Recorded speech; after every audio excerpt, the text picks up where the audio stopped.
To talk about here, as I mentioned there, the heads of the Met Police, MI5 and the National Crime Agency, these are not insignificant organisations, have warned that Sir Keir Starmer's plan to release prisoners early could be to the detriment of public safety. Let's have a listen to the Justice Secretary, Shabana Mahmood, on that issue of early release.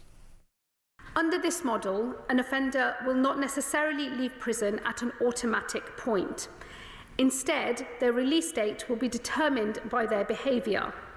If they follow prison rules, they will earn earlier release. If they do not, they will be locked up for longer.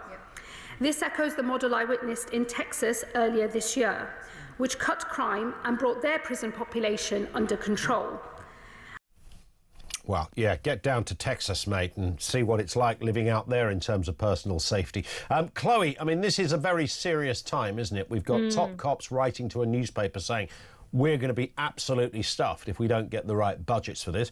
You've now got the heads of the Met, MI5 and the National Crime Agency saying releasing prisoners early could be really dangerous. What's going on? I mean, it's a mess. I mean, it is broken Britain at its finest. If we've got a cocktail mix of not enough prison spaces and not enough police officers, I mean, that is just a recipe for disaster and crime out of control. And I think people very much feel they're starting to notice the streets getting left safe and feeling like it is going that way. Now, look, I don't envy the position that Shabana Mahmood is in. She has inherited a mess from the Tories who didn't really invest anything into the prisons, didn't build more or upkeep the current prisons. So she's inherited a difficult situation, but I don't think they've got their priorities quite right. Letting people out after just a third of their sentence, and often, and also we've spoken there a little bit in what she was saying there about people need to be on good behaviour before they're let out. And I'm like, well, when the prisons are as overcrowded as they are and there aren't enough staff, you think they've got time in those prisons to do rehabilitation work and get people in a good position to be released? I mean, it is at breaking point, that system, and her priority really should be, if she's desperate to make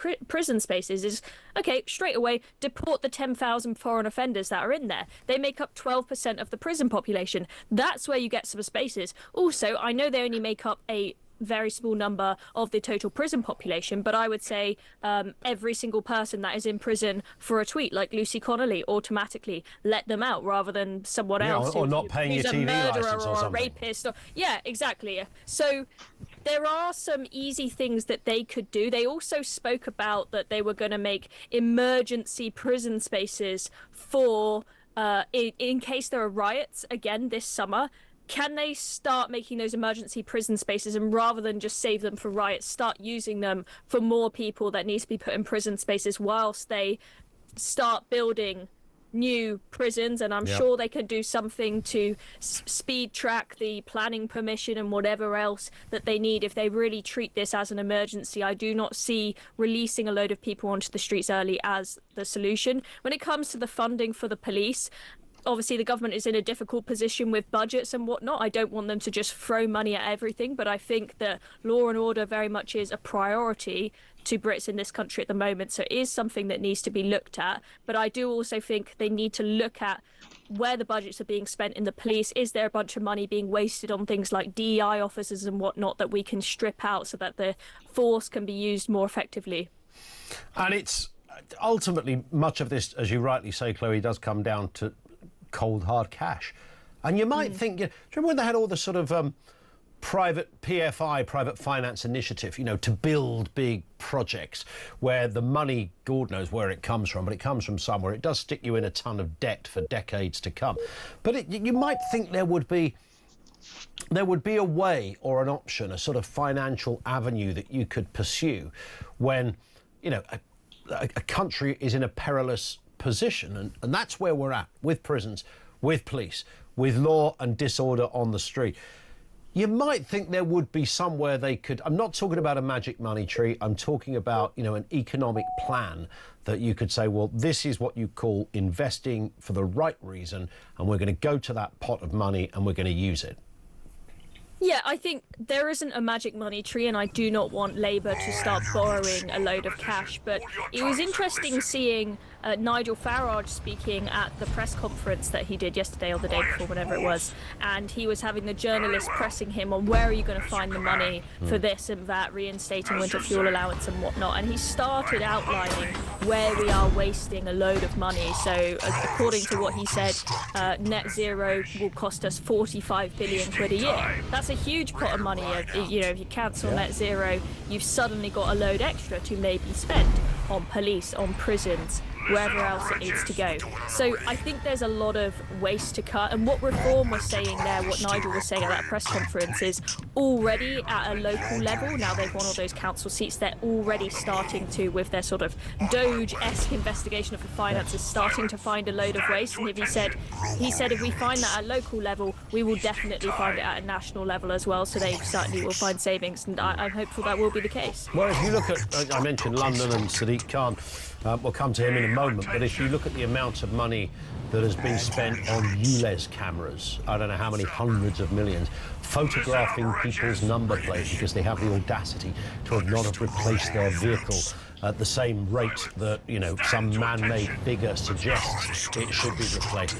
Hundreds of millions of pounds in that area. Cycle lanes, you know, great idea if you can afford them. Bit of a luxury, frankly. If you look at that, so well, okay, where would most Londoners want the money spent? Would they want it spent on crime prevention, stopping young teenagers getting killed in the street, have more coppers knocking around the place? Or do they want it on a camera that photographs your number plate?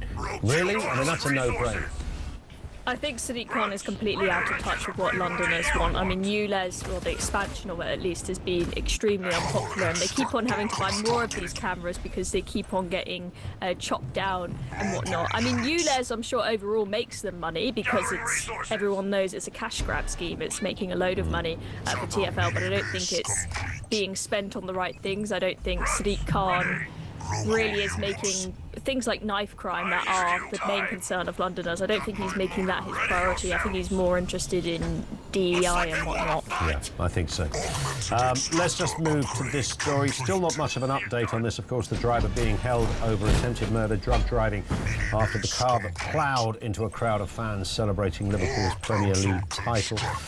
Let's have a listen, a reminder of what was said just yesterday at that press conference. Detective Chief Superintendent Karen Jaundrill speaking on the issue. We have arrested a 53-year-old man from West Derby on suspicion of attempted murder, dangerous driving offences and driving whilst unfit through drugs. He remains in custody where he is being interviewed.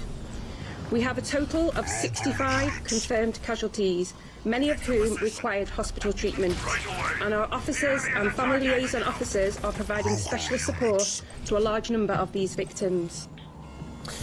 Now, of course, the police won't have long until they have to decide whether they charge this person. They can, of course, apply for an extension. There is some suggestion out there from those that know about this area that that's possibly what they will do, and that, of course, leads to the same problem we have time and time again at the moment, where social media decides that they are best to solve this. So far, I've seen this man given about 35 different names. Not that he should be given any names. I've seen dozens of different photographic images of who the driver is meant to be, images that have been taken from completely different incidents. I've seen all of that online as well. But the headline seems to be, the police aren't telling us something here. We're getting a lot of that. Most of it is unqualified, but we do live in a world now where people look to get, I don't know, expediency when it comes to areas of criminal justice.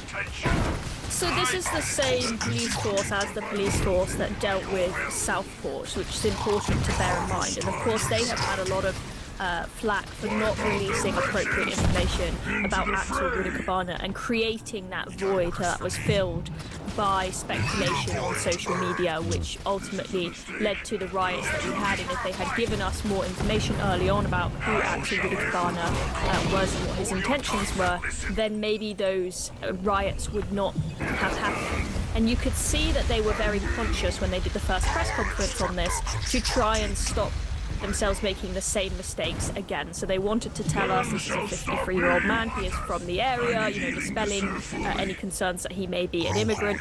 We don't want the same concerns that were raised with Southport. And so they clearly wanted to give out a bit more information this time to try and stop that from happening. But then they said in the first press conference, they said, please do not share any footage of this on social media. But by the time they said that, the cat was out the bag. Everyone's social media feeds were filled with a load of different videos of this attack. So there was no way that that was going to help the situation. They then said, please do not speculate on social media about the intentions and whatnot of the individual, which was a fair comment, and I think it was right for them to warn people not to do that. And I don't think people should speculate. We should allow the police investigation to happen, and that will be that. But as you can probably imagine, that police force people are lacking trust in them after Southport, because they did feel like they were lied to. Because, for example, we were told after Southport that it was not being treated as terror-related, and we then find out later that Axel Rudikobana had an Al-Qaeda training manual in his room, which they would have known pretty much straight away, but they told us it wasn't terror-related. And so, there's a lot of mistrust when it comes to what the police tell us and don't tell us when it comes to things like this. Are we entitled to...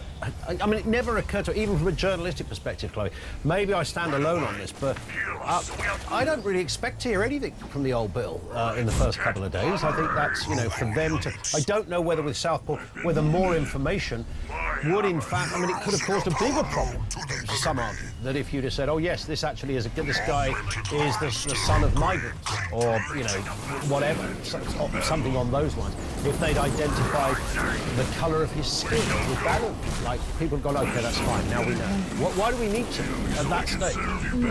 I think that people would have been angry regardless, but the theory that Axel Rudikobana was someone who had come across on a small boat is something that really angered people, because we were at breaking point already in the country with people feeling furious that, particularly when it came to illegal migration, that nobody was listening to them. They kept on voting for lower migration time and time again, both legal and illegal. Nobody was listening to them. And so hence this led to all of this rioting, where you had the riots at the migrant hotels and whatnot. That wouldn't have happened, I think. And also what's important is that whatever information they give us, it definitely needs to be accurate. So people did not quite buy this story that he was some quiet choir boy from Cardiff, and then we found that we were kind of being lied to, and that we were being twisted or selective evidence that was clearly trying to paint a story that was quite far from reality, right? And I guess that, and this case as well, forever, probably the rest of time, people with other ideas. There's definitely a view out there we're not being told something, and that permeates. I don't think what any copper says at a press conference is ever going to stop people doing what they do on social media. Our base is under attack. Local units, we're losing a power node to the enemy. My hammer thirsts for blood.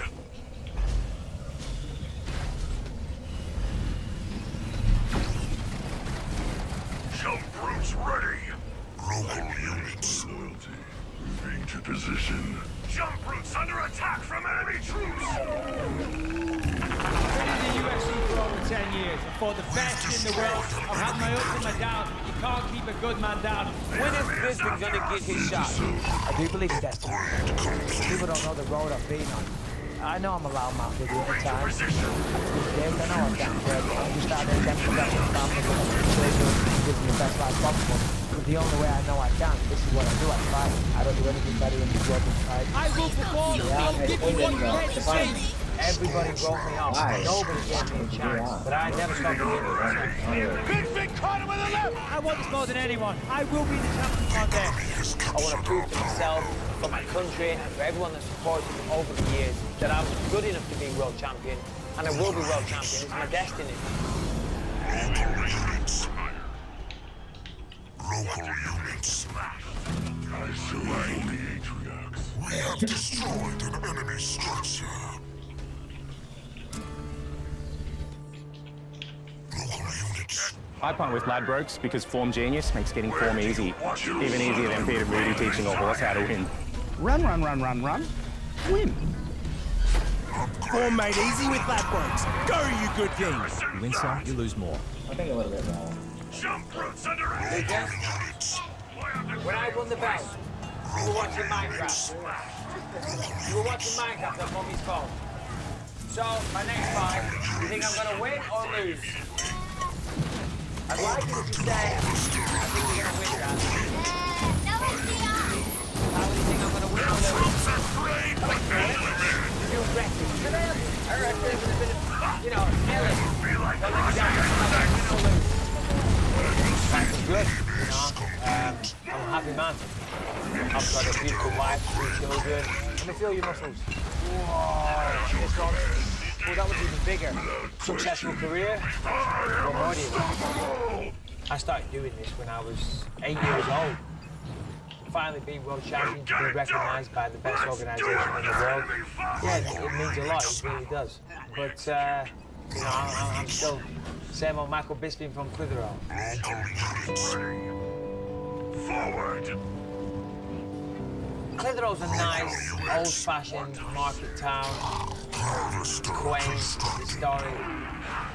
Small town, I don't know, maybe 15,000 people. 25 pubs in the town centre.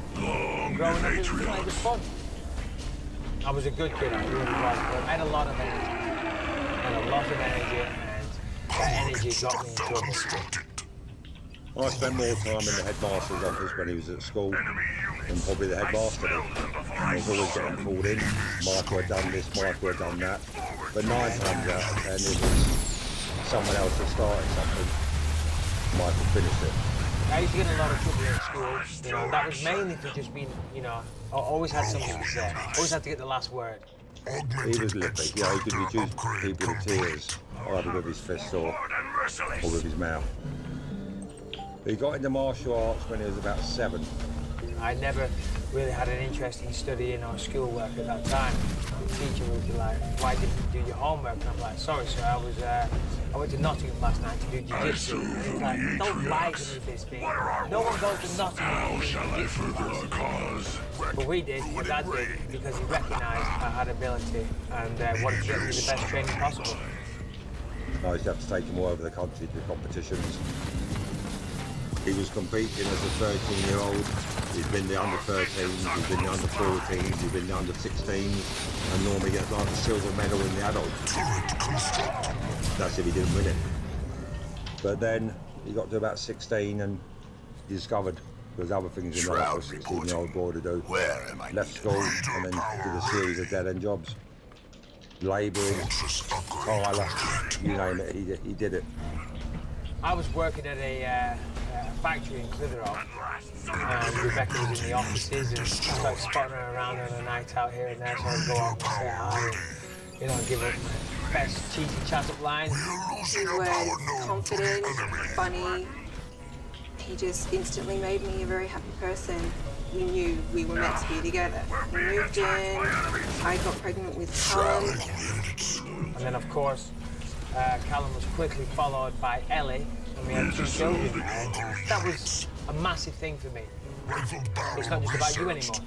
You know, you're trying to provide for a family and trying to give them the best life you can. And working minimum wage wasn't going to get that done. He wanted to be able to provide a really nice life for them, and he just couldn't at that time, and it was frustrating for him. I actually tracked down my old jiu-jitsu coach, a guy called Paul Davies. When I was a kid, this guy always said I could go on and be something special. And he said to me, he said, Michael, since you've been away, the UFC has exploded. He said, you've got what it takes to go on to be world champion. He said, you'll make tons of money. He asked me my opinion, and I said, it's not down to me. I said, it's down to, and I pointed to his now wife. She's the one that's working. You know, you're not going to earn a lot. I said, why do you want to do it? And he said, well, I don't want to be sitting on the same settee in 10 years' time thinking, what if? I knew I could. I knew I could.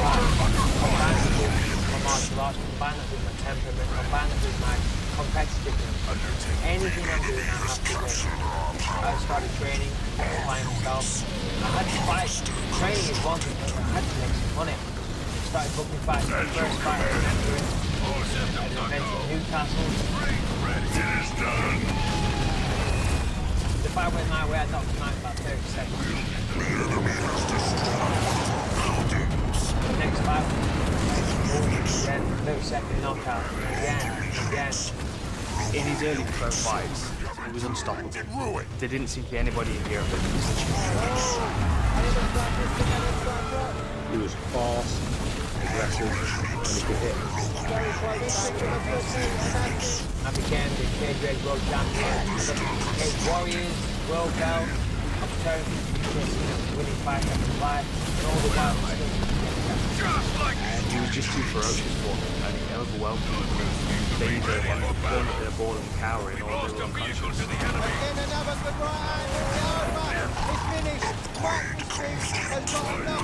I first heard about Michael early on in his career. You know, he went 10-0 before he even smelt the UFC. Great win from Bisping. 10 fights, 10 wins, 10 stoppages.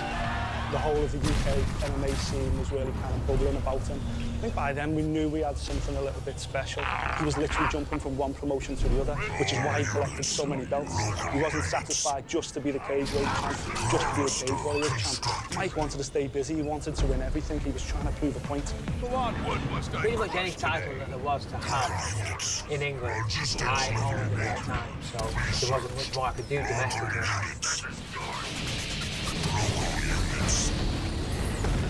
The Ultimate Fighter came about, I remember watching it. Man, this is cool. How we going beyond that. Season 3, we were having open auditions in the UK. I went up to the audition, and all the other light heavyweights there. Anyone that was decent, I beat them all inside the first round. When Mike signed up for TUF, obviously UK MMA was super excited. You know, this was what we were waiting for. We wanted one of our guys to go over there and prove to the Americans that we could handle it. I've never been to America before in my life. And here I am on a reality TV show in Las Vegas. There's 16 other fighters living in the house. Come on, that's a good time for you. My name's Mike the Count Bisping. I've gone halfway across the world to this. It's one thing I've always been good at, and that's fighting. I feel like I've got what it takes to make a real living out of this, a real career. First time I met Michael Bisping was getting ready for that fight.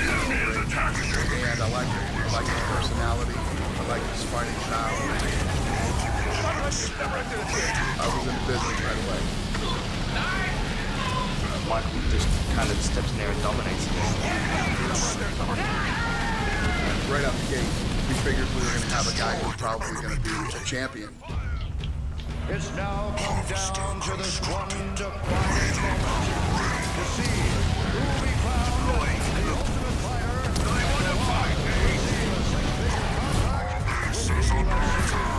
When the fight was just about to start, I was in the octagon. I remember looking up at the lights, and I nearly fainted. I was so nervous because so much was resting on me. My coaching said, "Matt, take a deep breath." So I started taking deep breaths and I started to relax. And then he said to me, "Michael, remember, every single piece of training you've done has come down to this moment." And then that sent me off the deep end again. I'm like, not the correct advice to give me right now. Is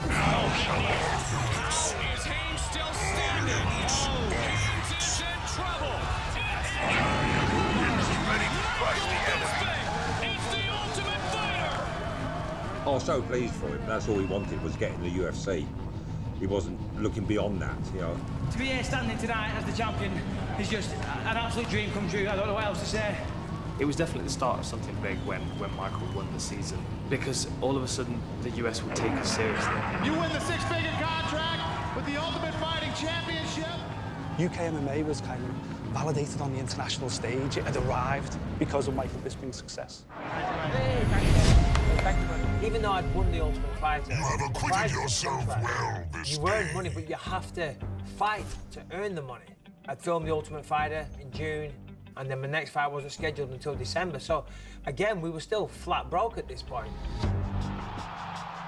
First fight, UFC 66. I went out there, the fight was great. Knocked him out first round. And it is all over! Very, very nice performance by Michael Bisping. Backstage, I get a message. Dana and Lorenzo want to see you. Dana and Lorenzo want to see me. I'm like, what do they want to see me for? And they just wanted to say, man, that was awesome, amazing, well done. And they handed me an envelope. And they went, open it, you know, and inside there was a check. I think it was $80,000. I'd never seen that type of money in my life.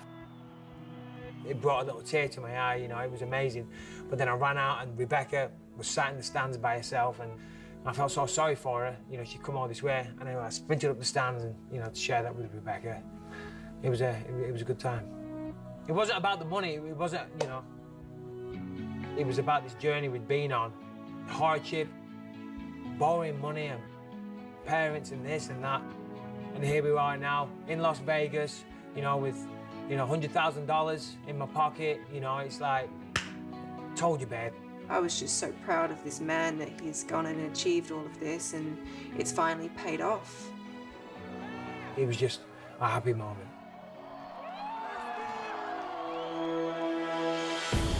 My career was going great. I was earning money, I was making waves, I was going through the rankings.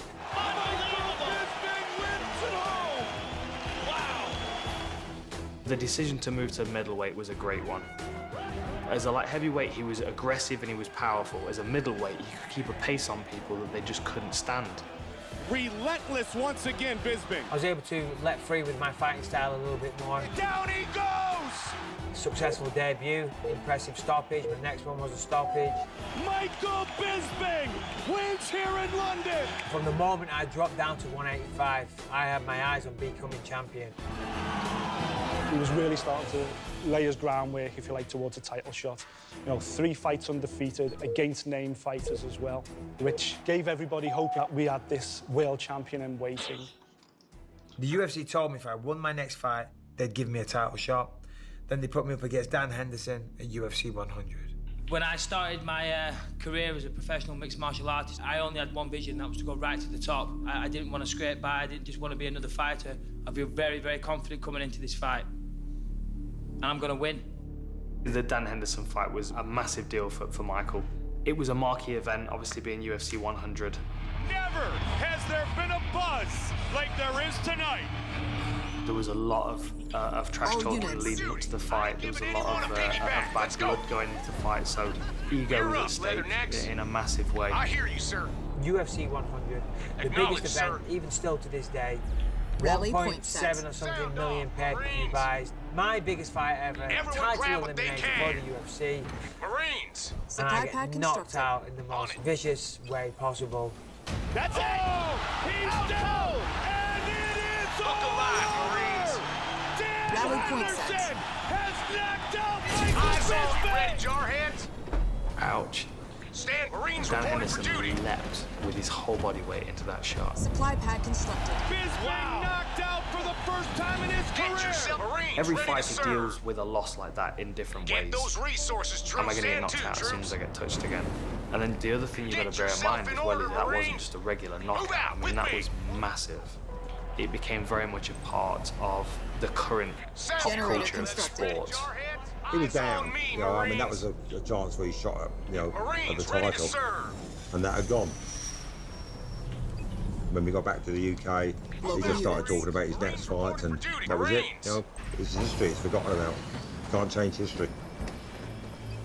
I think it's a real testament to Michael Bisping's determination. The goals that he'd set for himself had not been shaken by that knockout. It's one of the things that I respect about Bisping, to get beat that dominantly, then pick yourself back up and start fighting your way to the top again. That's Bisping's mentality. I knew what people were saying about me. He's done. Generator constructed. He's finished. That pissed me right off. I knew I wasn't done. I knew going into my next fight, UFC 105 against Dennis Kang in Manchester, there was a lot of pressure on me there. Look how pumped up he is. You know what? That Dan Henderson loss could have created a monster. It was no surprise when he walked out into the arena and the fans went crazy. It was a good reminder for him that the fans were still behind him after the Henderson loss. He needed to feel that he was still relevant in the division, he was still a contender. Bisping looking to finish Dennis Kang. That was the perfect fight to come back to Manchester, to regroup, you know, to have his fans behind him, his family behind him. Kang took a knee.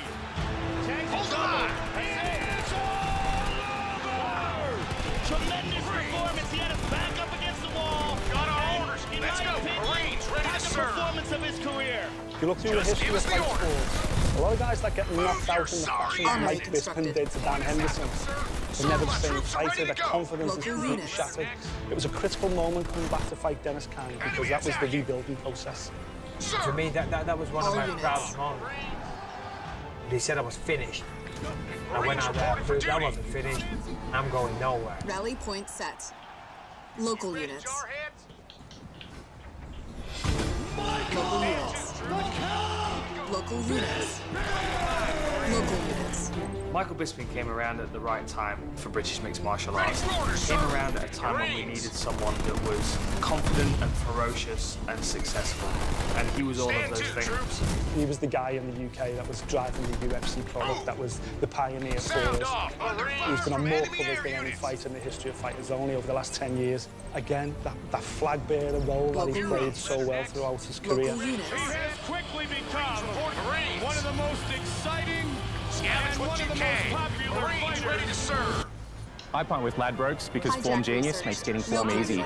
Even easier than Peter Moody teaching a horse how to win. Run. Win. Form made easy with Ladbrokes. Go, you good thing. Win some, you lose more. Like always, I got the knockout, the TKO. Anyone? Everyone, better watch the fucking back. Mike's got that Northwest banter, even though he lives in California now and he's got a dodgy accent. He's still got that same banter going. I'll fight him out in the car right now. It's no problem. He needs to focus on having a fight with tattoo and leave me alone. I love Bisping. We have a great relationship. But Bisping's a dick. Mike's a dick, and he doesn't have a problem being a dick. Eyes on me, Marines under fire from enemy. The Americans don't get a British sense of humour. Local units. Fact.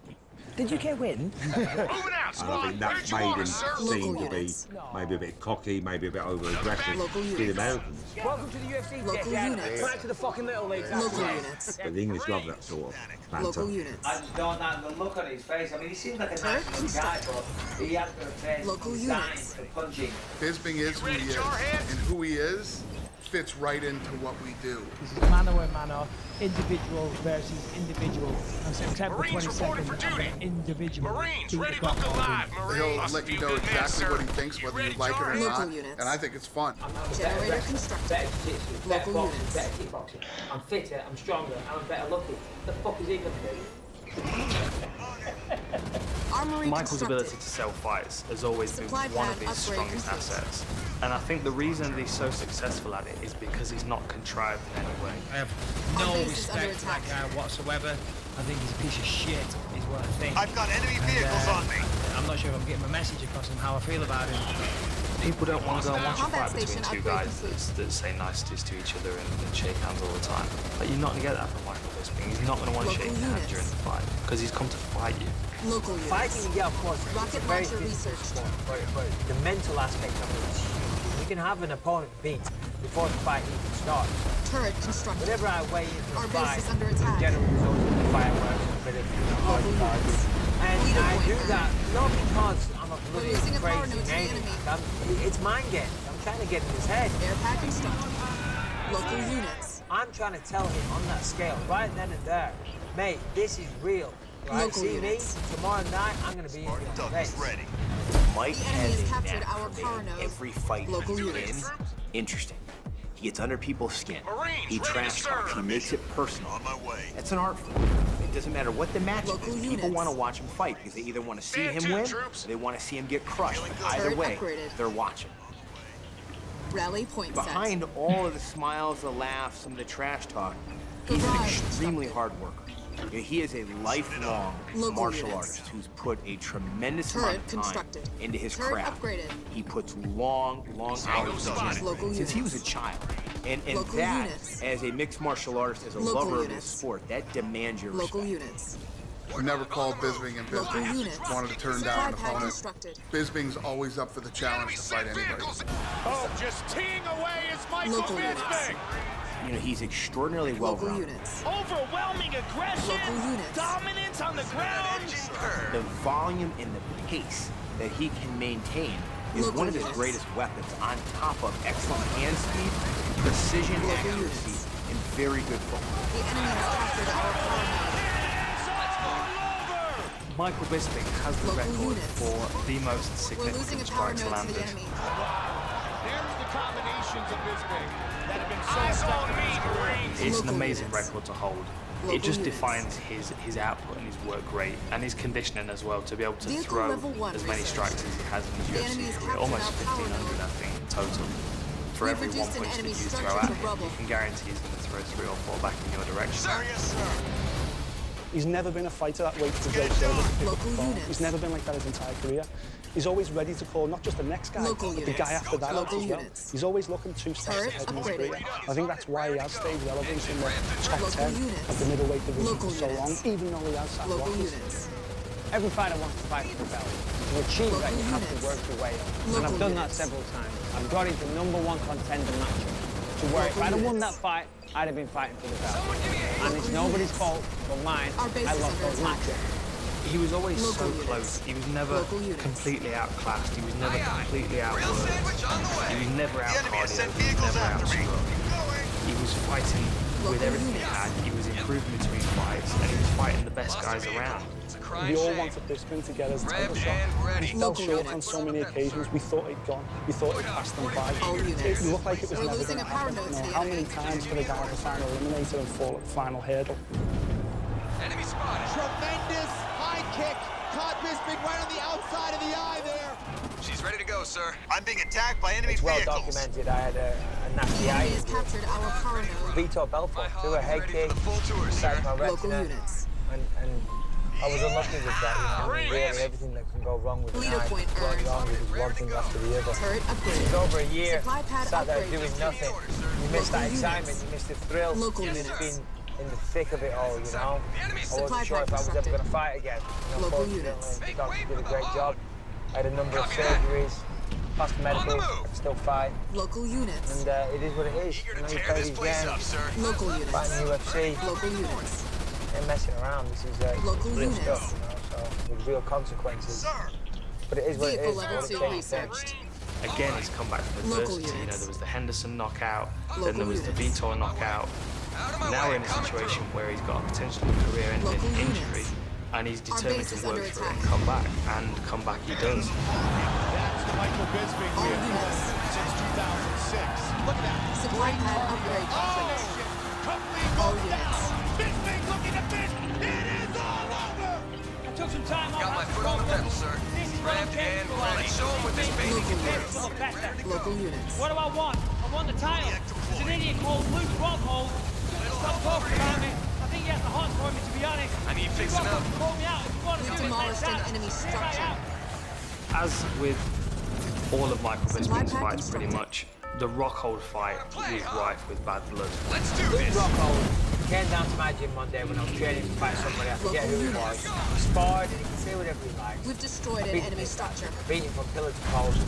And that was that. Now, I didn't mention anything, but I was on a TV show and they Supply pad mentioned, they said to constructed. me, they said, oh, Michael, Supply we heard pad that you upgrade sparred with complete. Luke Rockhold recently. Local units. How did that go down? And I said, well, stay let's clear. do it like this. I said, I'm now the unofficial Strikeforce champion. Garage It was a joke. Leader This point guy earned. cannot get over it, and ever Sure since thing. then, he's so upset about it. Marines Won't reporting shut up. for duty. Hands are Let's on do your this. knees for All 2 checked and rounds ready. straight. Supply pad And you upgraded. couldn't do a damn Listen, at thing the in end the of the best day, shape of your it's life. a goddamn Supply pad I'm sport. pushing my stance. I made an off-the-cuff remark. I was having a laugh. Tasteless Okay? remark. Reduced an Well, enemy whatever. structure That was a to long rubble. time ago. Now we're going to fight. So, you know, we'll get to the bottom of it pretty Combat fast. station And upgrade I'll knock complete. that smug look off his face, son, believe you me. Rockhold and Our base is under Bisping attack. have similar personalities, and they rub each other the wrong way. We've demolished an Bisping's a enemy guy structure. just he opened his mouth, so I'd love to shut him up for good. Thank you, Street Kids wants to get it on. I have no Just problem. give me an order, sir. Local units. It's one of those fights where neither guy Local wants units. to lose to that guy. It'll be a great fight, ladies and gentlemen. She's ready to go, sir. Luke Rockhold, Local units. he Local was the units. future. He was the middleweight division at that point. He was on a freight train towards Chris Weidman. Everybody was tipping Rockhold to completely dominate this getting up division from for a that. long time. Listen to that engine purr. Well, it's been a long time coming. Luke I've been Rockhold targeted by versus artillery. Michael Bisping. Needed assist. Again, it just wasn't his night. He seemed to be so concerned with other things going on around him that he didn't give Rockhold his full attention. Oh, and a head kick. Bisping's head kicks. Oh, and that could be it. This could be the finish. I'm not really one for pep talks, but we did well today. It kind of felt like his last chance. That wasn't the first or the second or even the third eliminator he'd been in. He'd had more than his fair share. It looked like the end of the road. I remember stepping into the octagon, and that was the first time I saw a question in his eyes. It was the first time he looked like, maybe I'm not going to make it.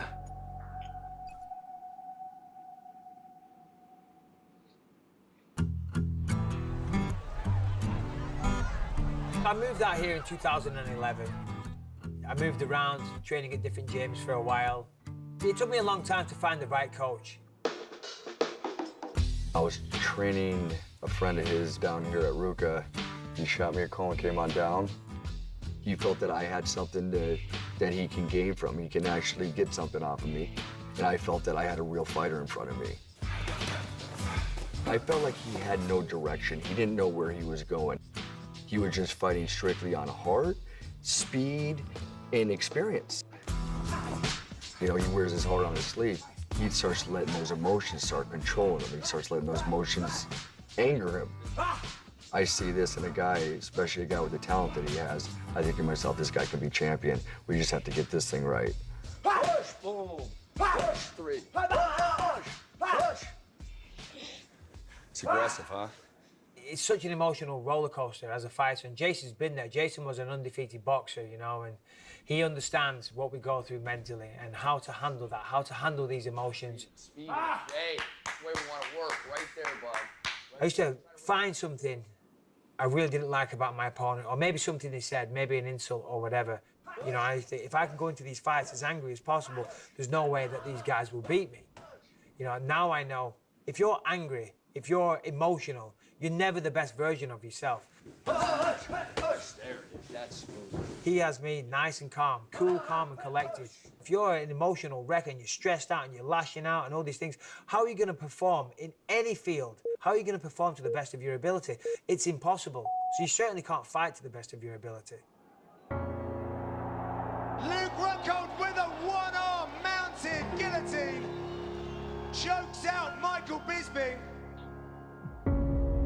After the Rockhold loss, there was times there I thought I was never going to get a title shot. He knew after that fight that it set him back 1,000%, especially at where he's at, because he's been there before. Before that fight with Rockhold, I did an interview with a journalist, and he actually said to me, "This is it, right, Michael? If you don't win this fight, you're never going to come close to a UFC title fight ever again. Basically, this fight is make or break for you, Michael." I said, no, it's not. I'm going nowhere. And as long as I can still train, perform like I know I can, then I will continue to try. He's not just showing up for a paycheck.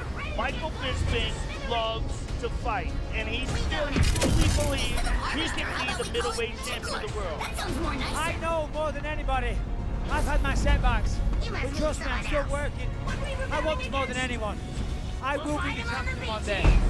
He hasn't left his mind yet. He hasn't forgot about that.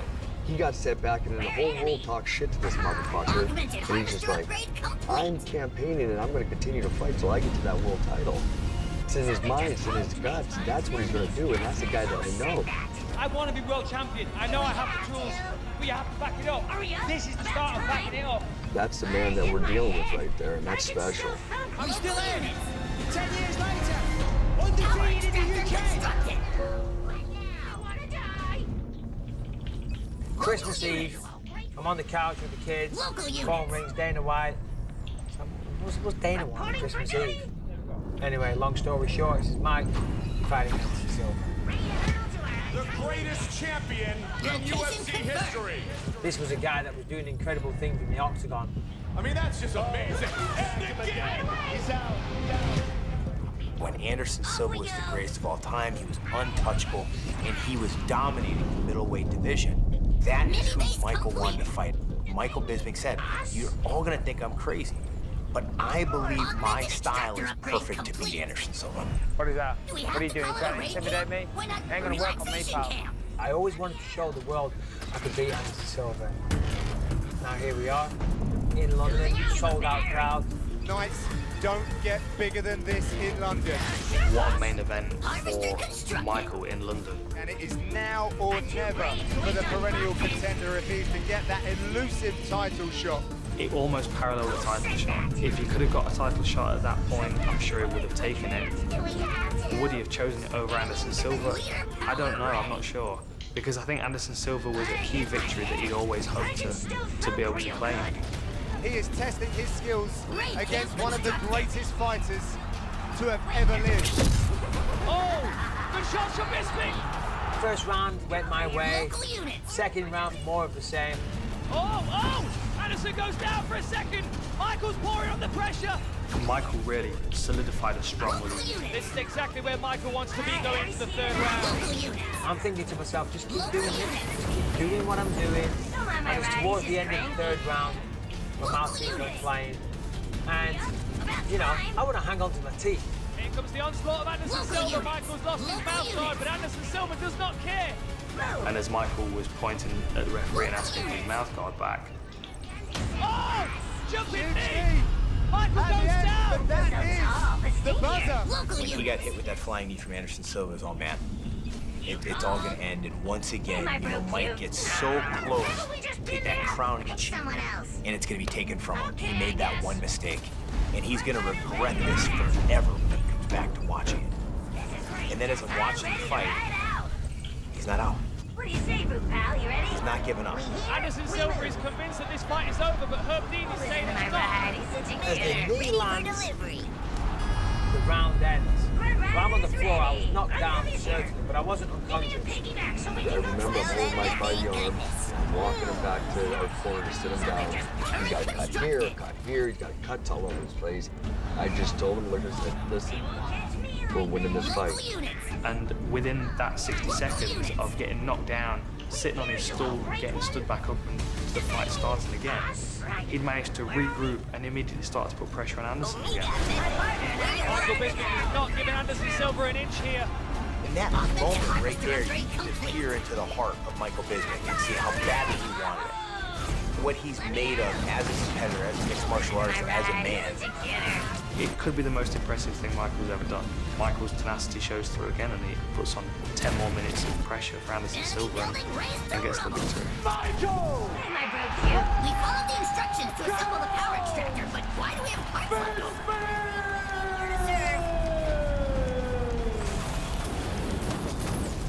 Words can't describe the emotions that were running through all of us when we were watching that fight. To think that it was over in the third round and then to come back and to win it, it was incredible. I fight with Ladbrokes because Form Genius makes getting form easy. Even easier than Peter Moody teaching a horse how to win. Run. Win. Form made easy with Ladbrokes. Go, you good thing. You win some, you lose more. I'm actually glad it happened like that. You know, I wanted to fight for my very soon. It was an absolute war. You can see on my face now. You know, I've had a long, hard career. I used to be somewhat of a good-looking guy, believe it or not, back in the day. Everybody here, thank you from the bottom of my heart. If you wanted to use, I wouldn't be here now. And most of all, Rebecca, Callum, Ellie, and Lucas. I love you so much. It was obvious how much it meant to Michael.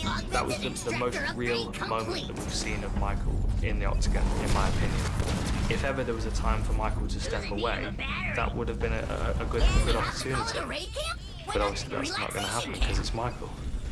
Did I just believe it Now he again? beat Anderson Silva, he's checked that off the list. The last thing to do is to hold the belt, and the guy that's holding the belt is Luke Rockhold. That's it. We got a new champion. Luke Rockhold here. UFC middleweight champion. Wow. Rockhold was supposed to fight Chris Weidman in an immediate rematch. And then I see on Twitter, Weidman might be injured. The injury bug strikes again. This time, it's Chris Weidman, who is out of the middleweight title fight against Luke Rockhold. Originally set the headline UFC 199, June 4th. I text Dana White and say, hey, Dana, you know where I am. This whole time, I'm in Toronto. I'm filming the new Triple X movie with Vin Diesel. Samuel Jackson. No big deal. Oh, I didn't believe it. And then the next day, I'm walking into the gym, and my phone, ding, ding, ding, ding, ding, ding. I've got some breaking news here, Yeah. So let's get to it. Dana, who is it? Who's going to fight Luke Rockhold in UFC 199? The next guy in line is Michael Bisping. I ran out of the gym like a man possessed, and I just started running. Didn't want to stop. I wanted to fight for the UFC World Belt my entire life. My entire UFC career, over 10 years in the organization. Here I am. I get to fight the guy for 2 weeks notice. You know, it's like, it's almost like I've been set up. I just thought, this is just so typical of my life, that I get this shot, and it's 2 weeks notice. And I was getting a little emotional, and I thought, I don't believe this. I'm gonna lose this fight, and I'm never gonna get a title shot ever again. And I'm gonna be a laughing stock. People are gonna say, you know, look at him, he could never compete, he had no business being there. By the end of the run, I come to terms with it and calm down. And I thought, hold on, I just ran all that way. My cardio was actually pretty good. I finished the movie, I flew back, I went straight to the gym. Jason said, he said, Michael, you've been preparing for this moment your entire life. You don't need an 8-week training camp. He said, you've just beat Anderson Silva. The conditioning's in there. The skill set's there. The skills that you've worked on since you were 8 years old. Everything's there. He said, you just got to harness it. Luke Rockhold, I knew by watching his training footage that he was going to be vulnerable to that left hook. And most importantly, I knew he was going to be vulnerable to that left hook, but I knew Mike had control of his left hook. Until you actually feel it hit a guy's face and the guy falls to the floor, you know, that's when you got control of your punch. Jason recognized the left hook was going to be the money shot. He always left his right hand down, leaving his chin exposed. Jason called it. He said, left hook, left hook, he's going to do it. Drilled it over and over and over. Luke Rockhold from the Bay Area and his new opponent. Last time it was a mistake letting you get out in the first round. This time it won't happen. Every fight is different, you know this. Don't underestimate me, pal. All the pressure's on you, mate. I'm coming in, swinging, I'll be hard and fresh, and I'm looking for your kick, pal. And it only takes one, so don't come in too overconfident, pal, because I'll make you pay for it. Get going! UFC 199 takes place this Saturday, June 4th. Headline will be Gunfight. In the last couple of days before the fight, Rockhold was saying some things that were concerning me, like the fight was a given, like he was going to walk away with the victory and embarrass Michael. Luke completely discredited me. He said some things about me personally, like he attacked my eye. I know you can't see straight, but you obviously can't think straight either. Which I thought, you know, you've got no respect. If you believe in something, you know something's going to happen. If you're confident in that situation, you'll achieve things in life. Believe it, and you achieve it. I know that I'm better than this. Sounds like the most self-help book you've ever read. Conceive, believe, achieve. Shut the fuck up. Listen. Yeah. You're talking like you're like this dominant champion. It's not like you're Anderson Silva, who I just beat, by the way. Okay, this is your first defense. You're gonna lose the belt. When you get Rockhold and Bisping together, it's literally comedy. I mean, the guys hate each other. They're very opinionated on each other, and basically just sitting there ripping each other apart. I can't wait for Saturday, guys. Yeah, I can't wait. Michael, I get to walk here on 2 weeks' notice. I get to punch him in the face and become world champion at the same time. I am a happy man. Yeah, Michael, It's my destiny. I actually wanted to ask you. Yeah, it is. You just said, believe it, it will come real. It is my destiny. I believe, Luke. I believe. Bisping kept saying, just want to let you know one thing. No two fights are the same. If you think they are, you're crazy. You're going to learn that they're not. This guy, Luke Rockhold, I know is a great fighter. But I'll tell you this, there's not a single person in the world I would rather take the belt off than this smug motherfucker right here. Exciting, isn't it? Turret complete. For the fifth time, we are in Los Angeles. This is UFC 199. Rockhold versus Bisping 2. Before I went to the fight, I always go find a quiet bar and I close my eyes and I just think about the journey I'm doing. I think about every sacrifice I made. I think about the family, the reasons why I do this. Nerves are always there. You're always nervous. Of course you're nervous. If you don't say you're nervous, then you're stupid or you're like, I'm not scared of the fight. Getting punched and kicked in the face isn't what bothers me, isn't what scares me, isn't what makes me nervous. It's losing what makes me nervous. I was very confident. You know, when your fighter is just where he needs to be. He's in control. And that's what I was trying to work on with him since day one. He knew there was pressure, but he wasn't allowing himself to feel it because he felt the pressure in that situation was all on Rockhold. The late notice helped because he didn't spend 12 weeks in camp thinking about Rockhold, thinking about the first fight. He had a short space of time to get himself ready, get his fitness up. Next thing you know, he's walking to the octagon for the biggest fight of his life. 2006 is when we met Michael Bisping. Tonight, the 26th time he enters this octagon, and this his first chance to win UFC gold. He took this fight gladly on short notice, stepping in there for a rematch against Luke Rockhold. He believes this is his destiny. I know my son. Beat him the first time. You ain't gonna beat him the second time. Here we go! Rockhold utilizing those great kicks that we've seen so often early. He wanted him moving to his left, you know, to stay away from Rockhold's big kick in the back. Good straight left by Rockhold and Bisping counter. Mike is really, you know, sneaking that right hand and making it almost a jab pressure, right? Not trying to load it up so much and just kind of use it to put himself in position for that left hook. Rockhold chin straight up in the air, Mike. You know, I saw him sneak that little right hand in there. There you go. Rockhold has this arrogant invincibility mentally right now as well. Never more confident.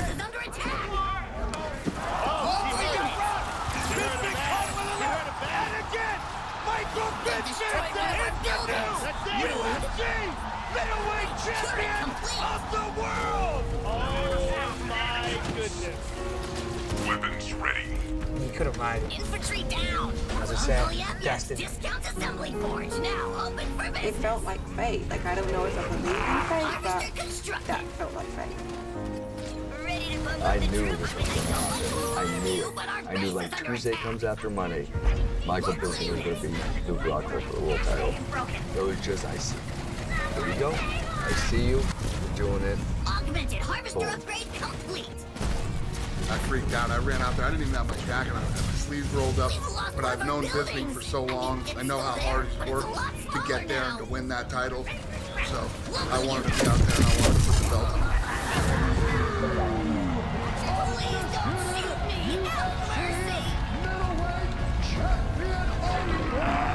What is our mission?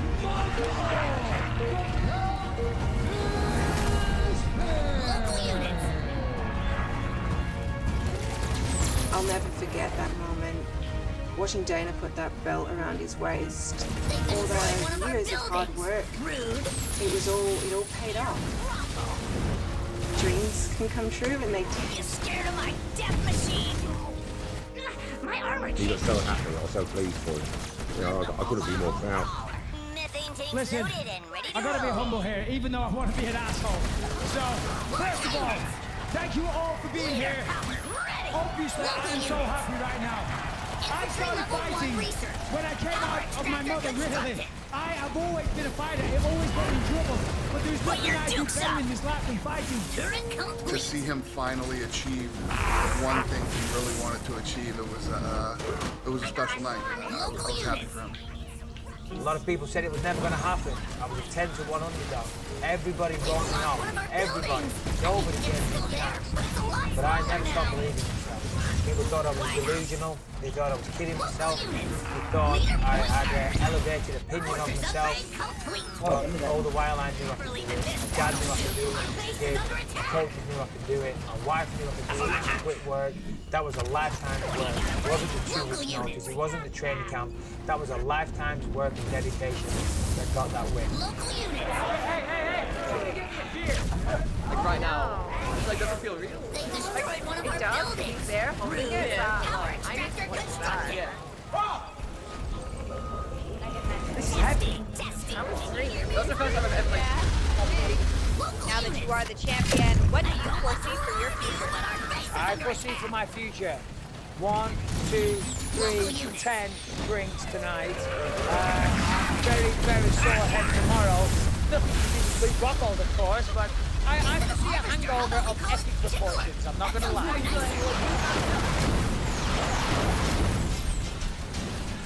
Well, Michael, welcome, and look at this. Britain has the first mixed martial arts world champion in the UFC. Isn't that something?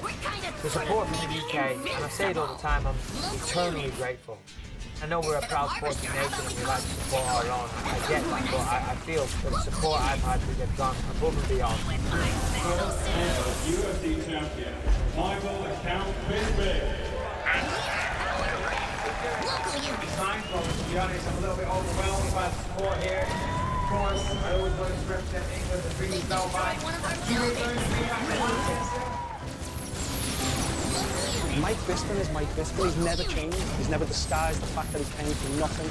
And that's what fans buy into. I think that's what fans can kind of relate to. He's the working man's hero.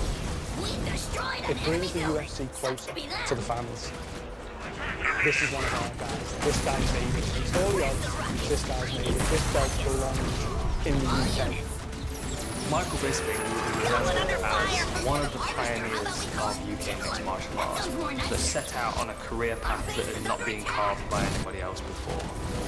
Mike built his entire career, knocking down those barriers and proving that, yeah, a guy from Clitheroe with next to nothing, that did Nothing was handed to him. He's had to work so hard. He's had so many setbacks. Every obstacle that he met along the way just wasn't enough to deter him. It is a credit to him as an athlete and as a competitor, but also as a human being. To have overcome and to have stayed the distance and to have not given up when a lot of people would have done will always define Michael Bisping. Look how long he's lasted in the UFC. That's special. It's tough to do that, and it's tough to win a world title, and he's done it all. What he's achieved to me is unbelievable. I'm proud of him. He'd do anything for his children, and everything he does is for his family. That's his legacy. It's an incredible journey that he's been on, and it's been great to be able to be on it with him. I knew it was my destiny. And that's powerful words, but if you have that vision in your mind, you can go out there and put the hard work in, make the sacrifices, and with a bit of luck, your destiny might just come true.